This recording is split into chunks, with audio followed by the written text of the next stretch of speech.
Viti ri shkollor ka nisur ndryshe për nxënësit e shkollës speciale në qytetin e Korçës.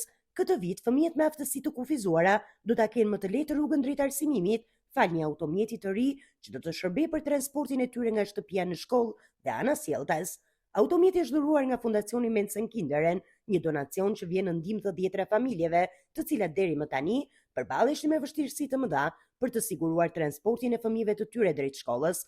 Ky mjet do të ulë ndjeshëm barën ekonomike dhe sociale të prindërve, veçanërisht për familjet që për shkak të problematikave shëndetësore të fëmijëve e kanë pasur të pamundur t'i shoqërojnë ata çdo ditë në shkollë. Drejtoresha e Drejtorisë Rajonale të Arsimit Parauniversitar, Vinjola Rota, u shpreh se ky donacion është një ndihmë konkrete për familjet që përballen me vështirësi të shumta, duke theksuar se tashmë fëmijët do ta kenë më të lehtë aksesin në arsim dhe pjesëmarrjen e rregullt në procesin mësimor. Në këtë ditë të parë të vitit shkollor, për vitin kalendarik të ri, në shkollën speciale, fal një dhurate që na ka bërë Fondacioni Mensen Kinderen, ne sot falenderojmë me zemër Fondacionin, por duhet të themi që sot ju kemi erdhur në shërbim shumë fëmijëve, por dhe familjeve të tyre.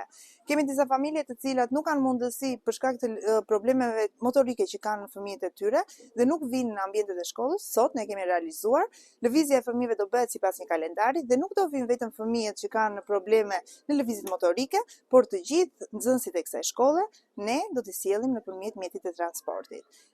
Shumë e lumtur që ne realizuam një ëndër që e kishim të përbashkët. Në këtë shkollë kemi një staf mësuesi shumë të mirë, kemi shërbimin psikosocial shumë të mirë, kështu që sot jemi të kompletuar. Tani ne bëjmë thirrje të gjitha familjeve që të na afrohen sepse shërbimi nuk mungon. Ndërkohë personi i kontaktit që ndërmjetësoi sigurimin e këtij automjeti, Marlen van der Voorde, u shpreh se nisma erdhi pas njohjes nga afër me realitetin e vështirë të familjeve që kanë fëmijë me nevoja të veçanta. Ajo theksoi se ky mjet pritet të jetë një zgjidhje konkrete për shumë familje në qytetin e Korçës dhe në zonat përreth, duke kontribuar drejt për drejt në përfshirjen e fëmijëve në sistemin arsimor. Është një fondacion që e kemi njoftuar për problemet këtu. Gjithmonë kam pasur një zemër shumë të ngrohtë për këta fëmijët me mundësitë më të paktët se neve.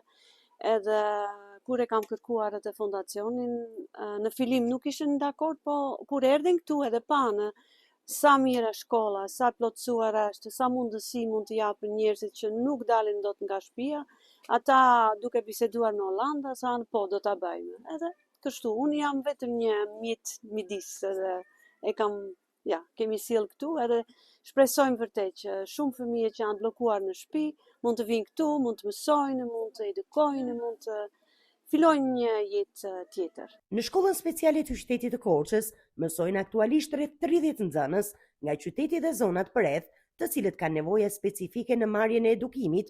Donacione të tilla konsiderohen një hap i rëndësishëm drejt një arsimi gjithëpërfshirës dhe më të aksesueshëm për të gjithë fëmijët.